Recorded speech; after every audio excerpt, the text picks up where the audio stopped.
के बच्चे हैं सर।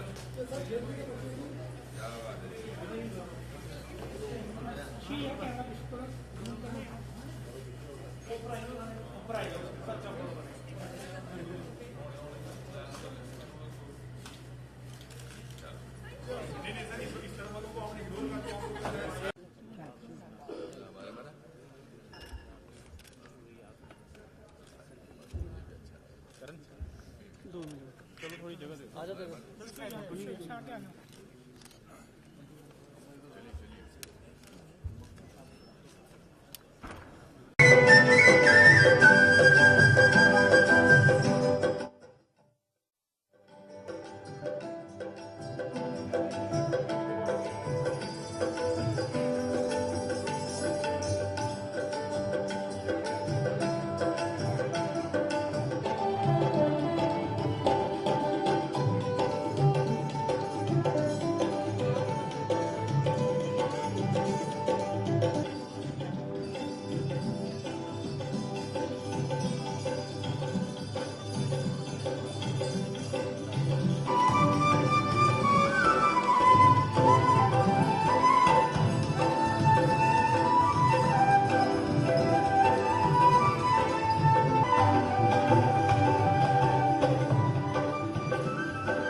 अमरजीत वायलिन में थे, लकी साहिल ढोलक पे, करण मल्होत्रा तबले पे, राकेश आनंद फ्लूट पे, संजय पाशी गिटार पे, सुनील शर्मा सिंध बजा रहे थे और विशल दास जी हारमोनियम पे थे। ये अपने में बहुत बड़ी हस्ती हैं इस जम्मू की और हमें उनके नाज है। आपका बेहद शुक्रिया कि आपने ये साजीना हमारे सामने पेश किया। ख़वातीन और हज़रात, लहर की ओर से डोगरा सदर सभा यूथ विंग और डोगरा हेराल्ड के सौजन्य से ये जो 2 दिन का लिटरेरी फेस्टिवल आयोजित किया जा रहा है तवी किनारे, उसमें मैं आप सभी का स्वागत करता हूं। मुझे यकीन है कि ये 2 दिन जम्मू कश्मीर के कल्चर के इतिहास में महत्वपूर्ण दिन बनेंगे और जो बातचीत यहाँ पे होगी वो सचमुच उस लेवल की होगी, उस स्तर की होगी जिससे आप भी महसूस हो सकेंगे कुछ नई राहें निकलेंगी, कुछ नए। हम आने वाले 2 दिनों में अलग अलग सेशंस में डिस्कस करेंगे कि मैं आज के इनॉग्रेशन सेशन की कार्रवाई शुरू करूं। एक मुबारकबाद देना चाहता हूं इस बात के लिए ऑर्गेनाइजर्स को कि उन्होंने ये लिटरेरी फेस्टिवल इस सभागार में आयोजित।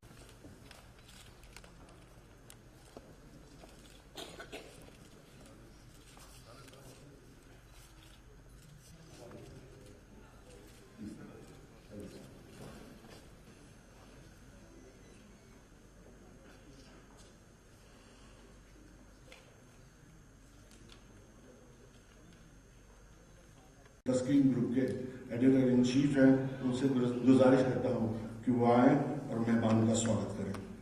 सुहेल कासमी साहब,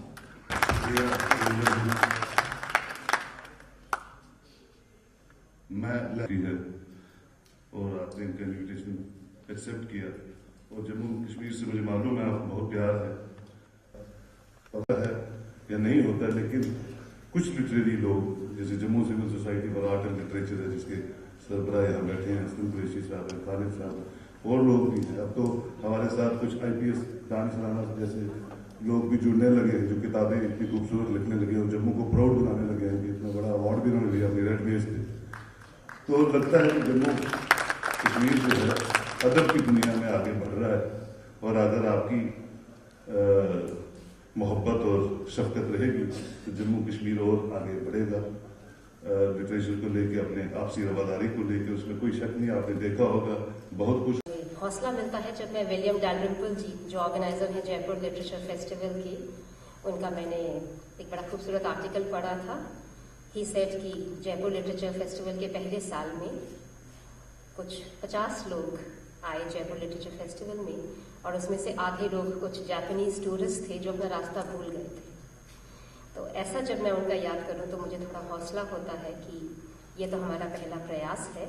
इंशाअल्लाह आने वाले सालों में जम्मू इसमें ज़्यादा से ज़्यादा शरीक हो, और वो जैसे कन्हैया गीता जी में कहते हैं, कर्मण्य वाधिकारस्ते मा फलेषु कदाचन, एक कोशिश है कि अपना कर्म किया जाए और उसका फल प्रभु पे छोड़ा जाता है।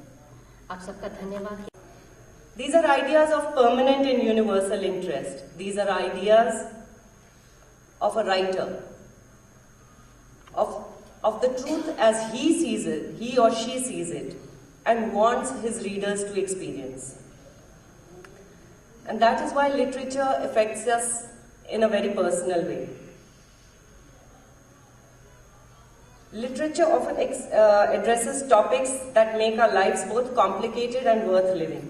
Freedom, truth, beauty, love, loyalty, despair, hope, hopelessness. But a good literature would rock us. It would shake us up, rattle us, and make us feel like we understand something new about what it means to be human, and about human experiences of the world we live in. What is said is important. How it is said is equally important. And what may be said may indeed be an ugly reality, but how it is said is what makes it beautiful. I would like to quote Franz Kafka, a writer known for his very dark and sad stories, who said, "If the book we are reading does not wake us up, as with a fist hammering on our skull, why then do we read it? What we must have are those books which come upon us like ill fortune and distress us deeply, like the death of one we love better than ourselves. A book must be an ice axe to break the frozen sea inside us."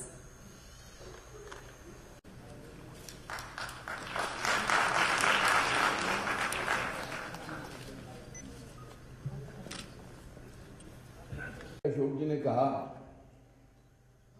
कि हमारी दादा दादी हमारे को बहुत कहानियां सुनाया करती थी। खासकर मैं तो उस परिवार में पैदा हुआ। मेरे पिताजी फॉरेस्ट डिपार्टमेंट में क्लर्क थे, शिमला में कश्मीर से शादी करके गए थे 53 में। फिर वो वहीं पर मैं पैदा हुआ, मगर कश्मीर क्योंकि घर था, मातामाल थे, मतलब नानके थे, दादा का घर था नई सड़क पर, हबा कदल में, करण नगर में, यहाँ पर करण नगर में, गांधीनगर में मेरे मामा, तो आना जाना लगा रहता था। तो मेरे पिताजी की तनख्वाह 90 रुपये थी उस जमाने में, और हमारे परिवार में 14 लोग थे, चाचे, ताए, उनके बच्चे, बुआ, 14 लोग थे। और जितना ये सफेद कपड़ा बिछा हुआ है और उसके साथ उतना ही हमारा घर था, यहां से लेकर यहां तक। 2 छोटे कमरे और एक किचन और एक वरांडा। तो जैसे तैसे पलंग नहीं था, कोई मंजिल जिसे कहते हैं, चारपाई नहीं थी, क्योंकि चारपाई जगह घेरती थी, तो सब जमीन पे सोते थे। तो उसका फायदा ये होता था कि सब एक दूसरे को गले लगा के सोते थे, क्योंकि जगह कम थी। तो उसमें प्यार बढ़ गया, क्योंकि गले लगाने से तो प्यार बढ़ता है ना। दादाजी योगा के टीचर थे, योगा के महान टीचर थे। मतलब हम तो उनको फैसिनेशन से देखते थे कि ये सिर के बल कैसे खड़े होते हैं, पेट कैसे घुमाते हैं। बाबा रामदेव जी को हमने बाद में देखा पेट घुमाते हुए, मैंने अपने दादाजी को देख लिया था पहले पेट घुमाते हुए। और दादी जो थी वो कोई 4 फुट 5 इंच की थी, छोटी सी थी। उनको अब बाद में बहुत साल बाद जब मैं मदर टेरेसा को मिला तो मुझे लगा मेरी दादी जो थी मदर टेरेसा जैसी थी, ऐसी गोरी जैसी थी, चिट्टी जैसी थी, कलावती उनका नाम था। तो बच्चों को शाम को 8 बजे के बाद बिजी रखने के लिए दादी के पास भेज दिया जाता था और दादी का काम होता था वो स्टोरी सुनाती थी। एक स्टोरी वो रोज सुनाती थी। एक राजा था, उसकी 3 बेटियां थी। राजा ने कभी अपनी छोटी बेटी से प्यार नहीं किया और नाम जो थे वो हिसाब से बदलते रहते थे बेटियों के। कभी बेटियों का नाम होता था कमला, बिमला, निर्मला। थर्सडे को उनका व्रत होता था तो उनके नाम हो जाते थे दुर्गा, लक्ष्मी या सरस्वती।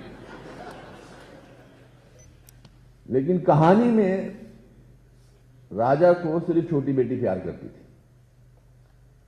और फिर यहां आके उनको नींद आ जाती थी और वो सो जाती थी कहानी सुनाते सुनाते। वो उनका तरीका था हमको हुक पे डालने का कि कल होता ना सीरियल में टू बी कंटिन्यूड। अगर वो बहुत साल बाद जब मैंने national school of drama join किया, बिल्कुल अशोक जी आपने सही कहा कि मुझे पता लगा कि मेरी दादी तो किंग लियर, शेक्सपियर के नाटक किंग लियर की कहानी हमें नाम बदल बदल के सुनाया करती थी।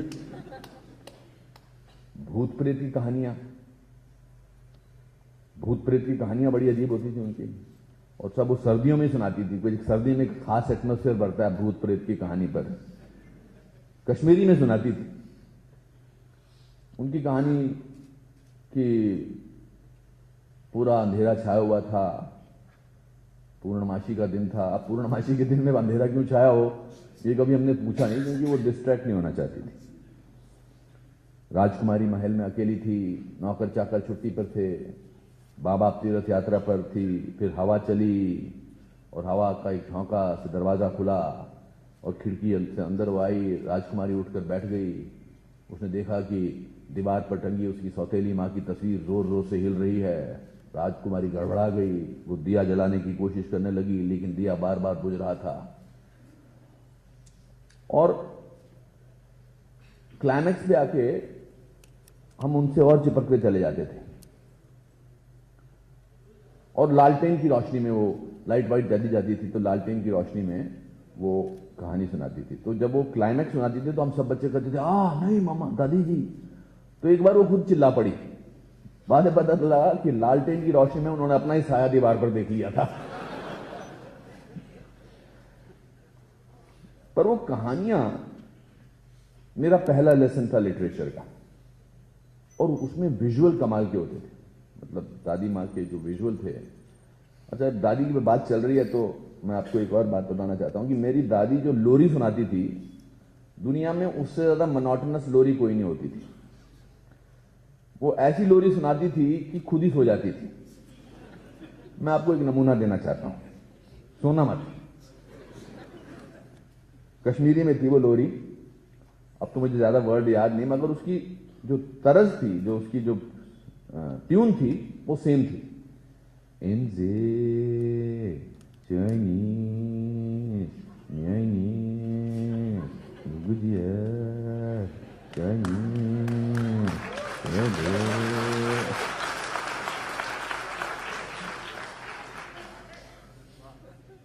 तो अभी तक याद है समथिंग इनजे चाइनीज मेनीज गुगुजिया। गुगुजी मेरे माता माल का नाम होता था। फिर जब मैं, और मेरा पढ़ाई वढ़ाई में ज्यादा ध्यान नहीं था उन दिनों, रशियन लिटरेचर बहुत ट्रांसलेट होता था। वो एक आई थिंक हमारी ट्रीटी थी कि रूस में जो लिटरेचर होगा वो ट्रांसलेट होकर यहां पर ट्रांसलेशन आती थी।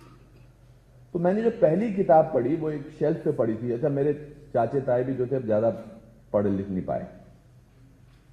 मेरे एक चाचा जी, उनके बेटा यहां तो नहीं है ना, नहीं, वो कल मिले थे मुझे। मेरे एक चाचा जी 8वीं क्लास में 7 बार फेल हुए थे कश्मीर में।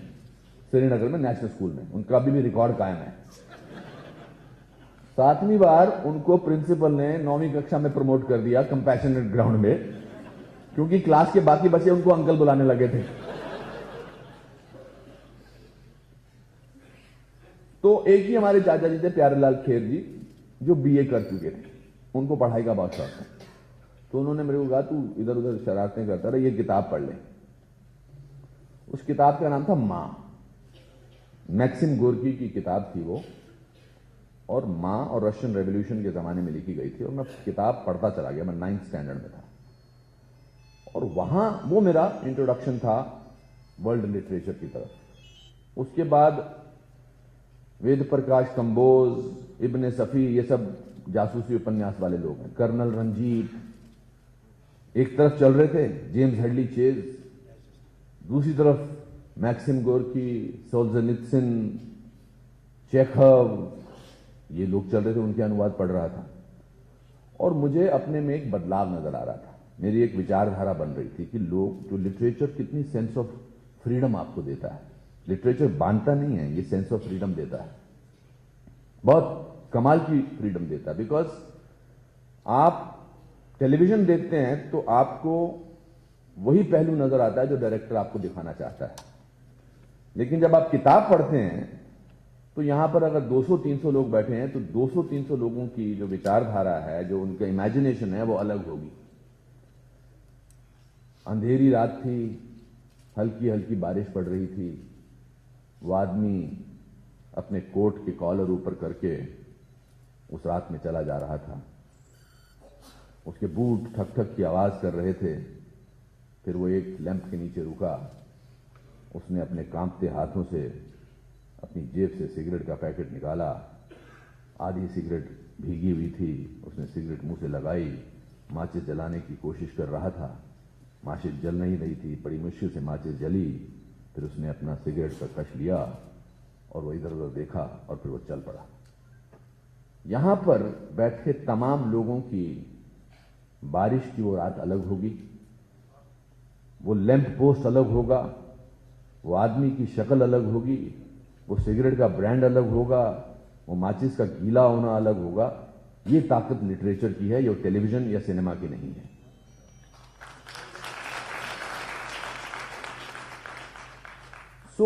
मेरे अंदर का एक्टर वहां से कहीं जाग रहा था। मुझे कोई एक्टिंग में भी कोई ज्यादा मेरा हुनर नहीं था। ये सब जो बोलते हैं ना बॉर्न एक्टर होते हैं, ये बॉर्न एक्टर कुछ नहीं होता है। मैं आपको अपने पहले प्ले का, मेरे पास कितना टाइम है बोलने के लिए? है ना, जाग रहे हो ना? मैं आपको अपने पहले प्ले का उदाहरण देना चाहता हूं कि मैडम आप ऑलरेडी जा रही हैं। हेलो मैडम, कहां जा रही हैं आप? अभी तो मैं बात शुरू की, ऐसा कैसे जा सकती हैं आप? बैठिए। नहीं नहीं नहीं नहीं, बड़ी कमाल कर रही हैं। अगर आपकी उनके साथ नहीं बनती है जो आपके साथ बैठे हैं, तो आप आगे मेरी सीट पे बैठ जाइए। ऐसा मत करिए अपने।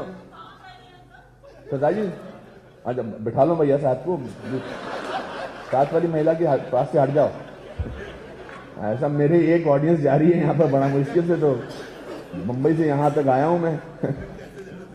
ऐसे नहीं जाने दूंगा। बैठ जाइए। क्या बात, अब तो अपने पतिदेव के साथ हैं, अब हाथ पकड़ लीजिए, चलिए।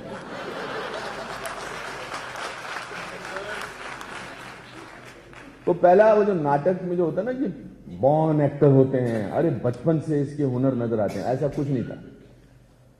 मैं 5th स्टैंडर्ड में था, हमारे एक प्ले चुना हमारी टीचर ने। हिंदी मीडियम स्कूल में गया था मैं, ABCD 5th स्टैंडर्ड में सिखाया गया था। तो हमारी एक टीचर थी मिसेस बजाज, उन्होंने एक प्ले चुना करने के लिए पृथ्वीराज चौहान। और चूंकि मैं क्लास में सबसे गोरा लड़का था कश्मीर का होने की वजह से, मेन रोल मुझे मिल गया कि जी राजा हमेशा गोरे होते हैं, ये मेरी मिसेस बजाज का मानना था। बड़ा पतला किस्म का था मैं। वो अंग्रेजी में एक कहावत है जो मैं हमेशा बोलता हूं, I was so thin that I could see through a keyhole with both my eyes. तो मुझे मिल गया मेन रोल पृथ्वीराज चौहान का। और एक दूध वाले का बेटा था नंद किशोर, उसका बाप दूध बेचता था, नंदू उसको बोलते थे, वो बन गया जयचंद। प्ले की कहानी आपको पता होगी, पृथ्वीराज चौहान को जयचंद की बहन से प्यार हो जाता है और उस प्ले में मुझे उसको तलवार से 3 बार गिराना पड़ता था और वो मर जाता है, ऐसा कुछ था, मतलब हार जाता है। तो जब पर्दा खुला और मैंने अपने सारे रिश्तेदारों को, घर वालों को, अपने मेहमानों को, सबको, माँ बाप को, सबको बोल दिया था कि मैं मेन रोल कर रहा हूं और एंड में मैं जीत जाता हूं, तो मेरे पिताजी इसी बात से बड़े खुश थे। तो जब पर्दा खुला तो मैंने देखा खेर फैमिली एक तरफ बैठी है, पतले पतले लोगों की, और दूध वालों की फैमिली, नंदकिशोर की फैमिली अलग बैठी है, मूछे तेज भारी भरकम किस्म के लोग, और ऑलरेडी इन दोनों में आपस में एक टेंशन चल रही है। मगर मेरे फादर बड़े कॉन्फिडेंटली मुस्कुरा रहे थे क्योंकि उन्होंने घर पर रिहर्सल देख ली थी। और नंदू बड़ा ताकतवर था, मुझसे 5 गुना मोटा था। तो मेरा डायलॉग था, चला जा ना बकवास कर तू, नंदू गिर, तो नंदू गिर जाता है। तो मेरे फादर मतलब आंख में, उनकी आंखों में एक आंसू थे, गर्व के आंसू, कि मेरा बेटा क्या कर रहा है। दूसरी बार मैंने बोला कि चला जा ना बकवास कर तू, नंदू गिर, नंदू फिर गिर गया। तीसरी बार जब मैंने बोला कि चला जा, तो नंदकिशोर का बाप ऑडियंस में से खड़ा हो गया और बोला, नंदू अब के गिरा तो घर ना आइयो।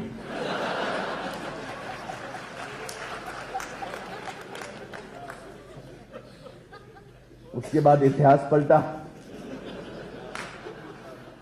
नंदू पलटा और जयचंद ने पृथ्वीराज चौहान को उठाकर ऑडियंस में फेंक दिया।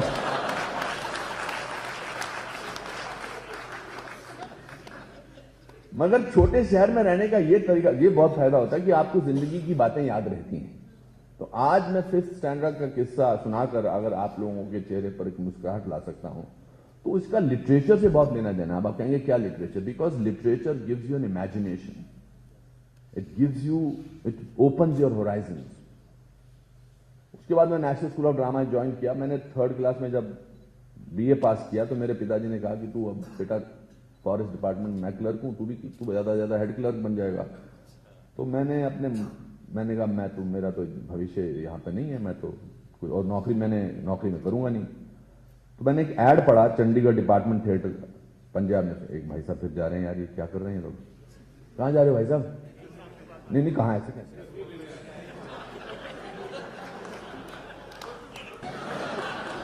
दुनिया की कोई ताकत मुझे नहीं रोक सकेगी, लिटरेचर वाले भी नहीं। फिर मैं जब नेशनल स्कूल ऑफ, अपना department of Indian theatre Punjab university में गया तो मुझे पहली बार पता चला कि नाटक के ऊपर, साहित्य के ऊपर, थिएटर के ऊपर, एक्टिंग के ऊपर किताबें होती हैं। पता नहीं था मुझे, कभी किताबों से कुछ लेना देना ही नहीं था। When I entered that book library of mine, मैंने ट्रेनिंग तो की, मगर मैं पूरा 1 साल उस लाइब्रेरी में रहा, पूरा 1 साल। और उसका नतीजा ये निकला, जिसकी वजह से मेरे पिताजी और चिल्लाने लगे, कि 38% मार्क्स लेने वाला डिपार्टमेंट ऑफ इंडियन थिएटर से निकला गोल्ड मेडल लेकर।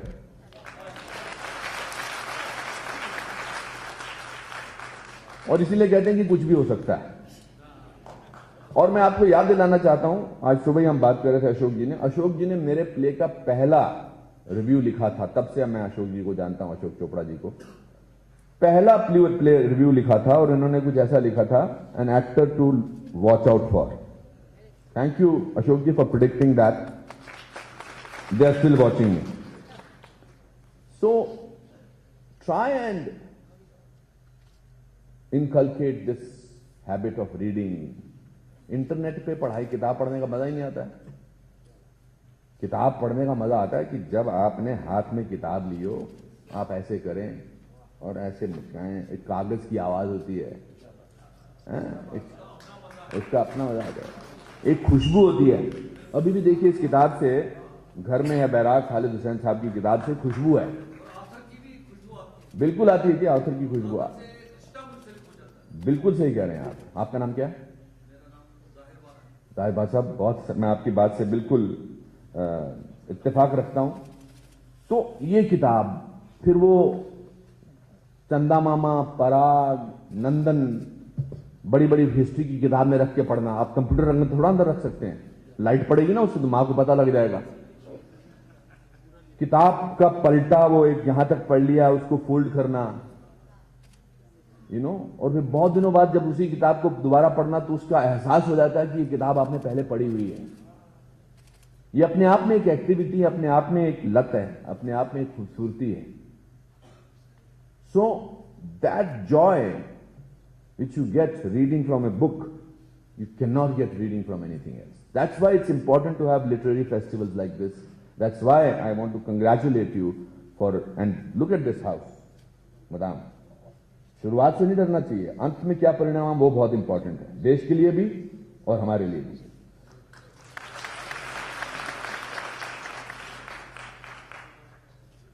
जम्मू में ये जितने भी मैं अभी हमारे राणा साहब की किताब पढ़ रहा था, देख रहा था,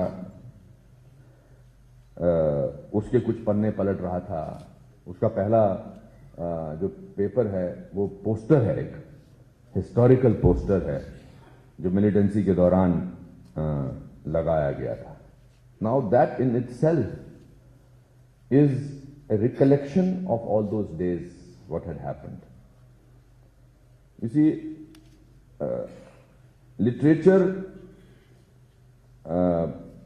प्रेजेंट सिचुएशन के बारे में बात करता है, चाहे वो पॉलिटिकल सिचुएशन हो, चाहे वो सोशल सिचुएशन हो, चाहे वो धार्मिक सिचुएशन हो, चाहे वो आर्थिक सिचुएशन हो.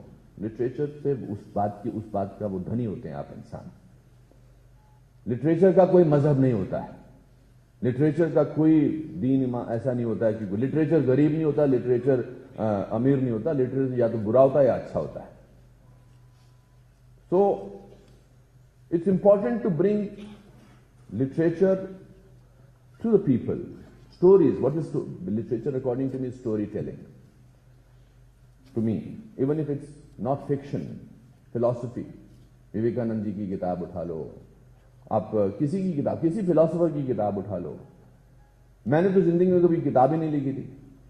मैं कुछ एसेज वगैरह लिखता था, उसमें भी मेरे दोस्त मेरी हेल्प करते थे, कोठारी साहब, और वो लाइफ के बारे में थे कि मैंने लाइफ के साथ ऐसे डील किया है. तो एक दिन मैंने चोपड़ा साहब से बात की, ए हाउस पब्लिशर के बात की. उन्होंने कहा यार मैं इनकी किताब निकालना चाहता हूं. मैंने कहा मैंने कभी किताब लिखी नहीं, तो आप कैसे निकालना चाहते हैं? आप कहते, उन्होंने कहा सारे लेख मुझे भेज दीजिए. तो मैंने किताब लिखी आज से 3 साल पहले जिसका नाम था the best thing about you is you. और वो पिछले 3 साल में 19 एडिशन उसके निकले हैं और 10 लैंग्वेजेस में वो ट्रांसलेट हुई है, और इंक्लूडिंग कोरियन. जब मेरे पिताजी जिंदा थे और वो किताब नई नई बेस्ट सेलर बनी थी, तो मैंने पिताजी से कहा कि पिताजी मेरी किताब हिट हो गई है. बीमार थे, उन्होंने कहा बेटा अल्लाह मेहरबान तो गधेड़ा पहलवान. I think it's very important in the pretext to speak. I have no agenda, even though people think that I have an agenda. It's very important to be optimistic about life. मेरा सबसे बड़ा, अगर मैं अपने आप को कामयाब मानूं किसी हद तक, उसका श्रेय मेरी मेहनत को तो जाता ही जाता है, पर मेरे ऑप्टिमिज्म को बहुत जाता है, आशावादिता को बहुत जाता है. मुझे हर सिचुएशन में आशावादिता नजर आती है. मुझे वो जो 12 बाय 14 फीट का कमरा था, उसमें मुझे लगता था कि एक दिन मैं कुछ ना कुछ बनूंगा. ड्रीम्स है ना, ड्रीम्स देखना बंद नहीं कर सकते इंसान. ड्रीम्स कभी हो, जब ड्रीम ही नहीं करेंगे तो कैसे होगा. Today we are going through a phase which has its ups and down. On social media आप कुछ भी बोल सकते हैं. That means everybody has a platform to speak what they want to speak. Today I am very active on Twitter. मुझे बहुत सारे अच्छी चीजें मिलती हैं सुनने को, बहुत सारी गालियां सुनने को मिलती हैं. बट इंसान गालियों से बहुत कुछ सीखता है. बड़ी अच्छी कहावत है कि अंग्रेजी की कि I have build my castles by the stones thrown at me. तो ये तो जो अगर किसी का नजरिया ऐसा है कि सरकार में अवार्ड वापसी होती है, जी इस सरकार में लिटरेचर बंद हो जाता है, इस सरकार में ये हो जाता है, तो ये पॉइंट ऑफ व्यू है. इसकी इज्जत करना सबका धर्म है, लेकिन इसकी आलोचना भी करना जरूरी है, क्योंकि criticism is very important part of constructive work according to me. मैं एक जैसे छोटा सा एग्जांपल लेता हूं कि मैंने अवार्ड वापसी पे काफी कुछ बोला क्योंकि मुझे तकलीफ हुई। मुझे लगता है कि पहली बात तो अवार्ड जो हैं वो सरकारें नहीं देती हैं, वो देश देता है।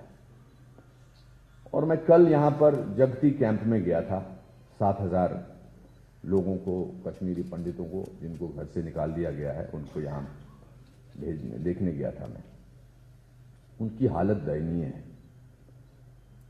जिस आदमी को, जिस परिवार को डल लेक के किनारे चलने की आदत हो, हंदवारा सोपोर में नदियों के पास गिलास के वो जो होते हैं, गिलास के ट्रीज, उनको आदत हो, खुशबू हो बर्फ की, वो आदमी कैंप में रहे, उसके साथ वो लाइफ के हाथ तो एडजस्ट कर सकता, लेकिन अंदर के हाथ कैसे एडजस्ट करेगा? तो क्या उस 7,000 लोगों के समूह के लिए किसी ने अवार्ड वापस किया? नहीं किया। The biggest intolerance in this country is for not understanding the tolerance of Kashmiri Pandits. That is the biggest intolerance. Award वापसी जो है बंद क्यों हो गई? बिहार इलेक्शन के बाद बंद हो गई सडनली कोई, सब देश में सब कुछ ठीक ठाक चल रहा, राम राज्य शुरू हो गया। So there are various point of views, but when we gather in this kind of atmosphere, we should not, according to me, my personal view, I may be wrong, we need to raise issues which can make creative things. Criticism is the easiest thing in the world. Constructive criticism is the most difficult thing in the world. आप problem, मेरे पिताजी कहा करते थे, बेटा problem मत बताओ, solution क्या है। तो it's very important to find solutions. I think the visit of Mr. Narendra Modi, our beloved Prime Minister, to Pakistan yesterday is the historical moment. It's a historical moment. मुझे कभी कश्मीर में ये नहीं लगा कि कौन मुसलमान है, कौन हिंदू है। मैं आपको कसम से कहना चाहता हूं, बिफोर मिलिटेंसी हमारे काजी साहब हमारे पड़ोसी हुआ करते थे। हालांकि गुस्सा भी आता है when there is an attack from the other neighboring country, and आज जवान के गुस्सा आता है, तकलीफ होती है। मैंने बहुत बार ट्विटर में बहुत बोला है, खुद मैंने अभी रिसेंटली बोला था कि मैच, इंडिया और क्रिकेट का मैच नहीं होना चाहिए पाकिस्तान का जब तक हमारे प्रॉब्लम सॉल्व नहीं होते हैं। मगर एक घर में अगर बेटे, दोस्त, बहनें झगड़ा कर रही होती हैं और घर का बुजुर्ग कहता है नहीं बेटा प्यार से निपटा लेते हैं, और हमने प्यार से निपटाना, हमने बहुत सारे प्रॉब्लम्स को सॉल्व किया है। ये किताब के कुछ मैं शुरू का पन्ना पढ़ रहा था, and it's very important to read out, and then I will stop ma'am. I want to read out one first page जो मेरे हाथ में अचानक भाई साहब ने मुझे दी, मेरा वो चश्मा। ये बड़ा इंपॉर्टेंट लेख है जो अचानक मेरी नजर में आया, और मैं खुश हूं कि मैंने इसे पढ़ा, जो मौजूदा हालात पर बहुत सही बैठता है। इसे कहते हैं, पढ़ के मुझे इजाजत है सर इस पढ़ने की चीज? मैं पहले राइटर से परमिशन तो ले लूं जी। Thank you sir. नहीं, ये भी जरूरी है कि जी आपने मेरी किताब से क्यों पढ़ दिया, मेरा तो मतलब नहीं था। कहे हुसैन फकीर साईं का, ये इसका उन्मान है। आज मुझे पता लगा, ये मैं बता रहा हूं, कि दुल्ला भट्टी पंजाबी लोक गाथा का एक महत्वपूर्ण पात्र है। जब मैं छोटा था तो अपने भाई के साथ में बहुत लोड़ी मांगता था, सुंदरिये मुंदरिये हो तेरा कौन बेचारा हो, दुल्ला पट्टी वाला मेरे को पता है, हम बोल लेते थे। तो शायद ये उसका रेफरेंस है। तो 60 साल बाद मुझे आज इस बात का ज्ञान हुआ कि दुल्ला भट्टी के बारे में कहानी। तो दुल्ला भट्टी पंजाबी लोक गाथा का एक महत्वपूर्ण पात्र है, जो मुसलमान होते हुए भी एक हिंदू युवती की इज्जत बचाने के लिए मुगल साम्राज्य से जा टकराया था, और उसकी इज्जत बचाते बचाते शहीद हो गया था। दुल्ला भट्टी की वीरता के लोकगीत आज भी 5 दरियाओं वाले पंजाब में गूंजते हैं। राजनीति और धार्मिक जुनून के कारण 1947 में देश का विभाजन हुआ। देश क्या बटा वास्तव में पंजाब की बंदर बांट हुई और पंजाब के साथ लगता जम्मू कश्मीर का पंजाबी भाषी क्षेत्र भी विभाजित हो गया। राजनीति और धर्म ने दोनों देशों के मध्य ऐसी दीवारें खड़ी कर दी कि पंजाबी विवश हो गया तथा पंजाबियत लज्जित हो गई। कवियों, साहित्यकारों तथा कलाकारों ने पारस्परिक प्रेम भाव तथा प्यार के सपने बुने, जिनको साकार करने की आज तक कोई युक्ति नहीं निकली। पाकिस्तान के सुप्रसिद्ध उपन्यासकार तथा शायर फख्र जमां ने कहा, सानू ढाड़ा लोड़ी दाए अजिग दुल्ला भट्टी होर, बन्ने किंगरे दिल्ली दे ते भाजड़ पावे तख्त लाहौर। हमें आज फिर एक दुल्ला भट्टी की परम आवश्यकता है, जो दिल्ली की मीनार तोड़ दे और लाहौर के सिंहासन को मिटा दे। ऐसे विचार उर्दू के सुप्रसिद्ध शायर प्रवीण कुमार अश्क ने इन दो शेरों में बयां किए। जमी को ए खुदा वो जलजला दे, निशा तक सरहदों के जो मिटा दे, मोहब्बत में बदल जाए सियासत, खुदा लाहौर दिल्ली से मिला दे। और ये प्रयास सिंबॉलिकली मिस्टर नरेंद्र मोदी ने किया है। He is the Dulla Bhatti of today's time. I don't want to make it a political thing. I admire my Prime Minister and I don't hide it. If I can admire Pandit Jawaharlal Nehru, if I can admire Lal Bahadur Shastri, if I can admire Dr. Radhakrishnan, if I can admire Abdul Kalam Azad, why can't I admire not Dr. Narendra Modi? Why can't I admire? I have the right. So, to all of you, a great beginning. For me, this is घर वापसी। ये जायज है। दिल्ली, शिमला से मुंबई, मुंबई से जम्मू, जम्मू से कश्मीर आना, ये वापसी बड़ी इंटरेस्टिंग होती है। और हमारे देश में इस तरह की वापसी होती रहे तो ये देश बहुत तरक्की कर सकता है। As an individual, let's contribute to what we can do. It's a very famous line by JFK, Mr. Kennedy. Let's think what we can do for our country and not constantly ask for what is our country doing for us. ये literature ने सिखाया है और मुझे आपने बहुत मान दिया, बहुत सम्मान दिया। मैं इसके उतना लायक नहीं हूं, पढ़ाई मेरी ज्यादा उतनी अच्छी नहीं हुई है, मगर मैंने अपनी जिंदगी को अपने तकलीफों से जोड़ जोड़कर काफी पक्का कर लिया है और वो मैं आपके साथ शेयर करना चाहता था। नमस्कार, जय हिंद।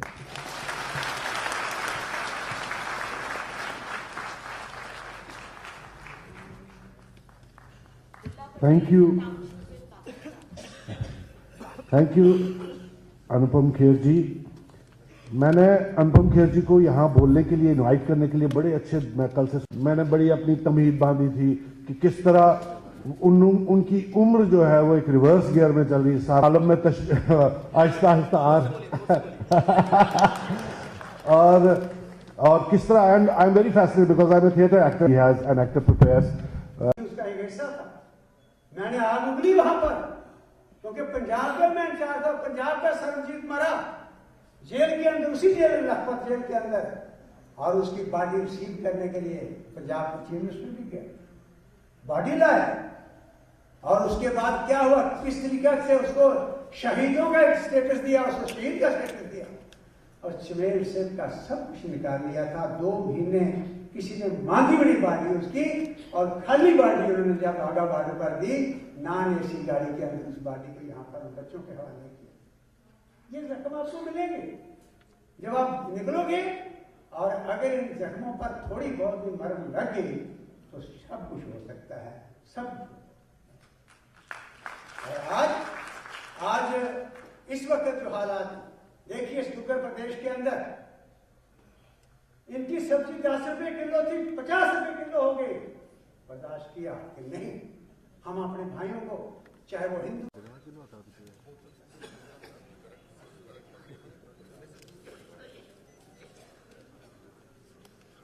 उर्दू की बहुत बड़े कबीर हैं।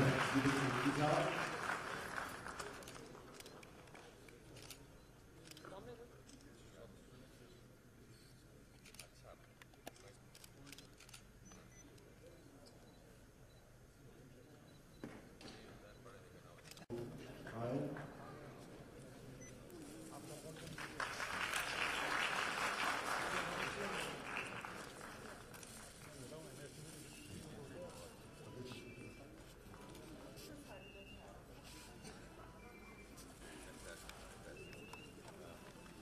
वो यहाँ पे स्टेज पे है, ग्रुप फोटोग्राफर यहाँ पे देना चाहते हैं।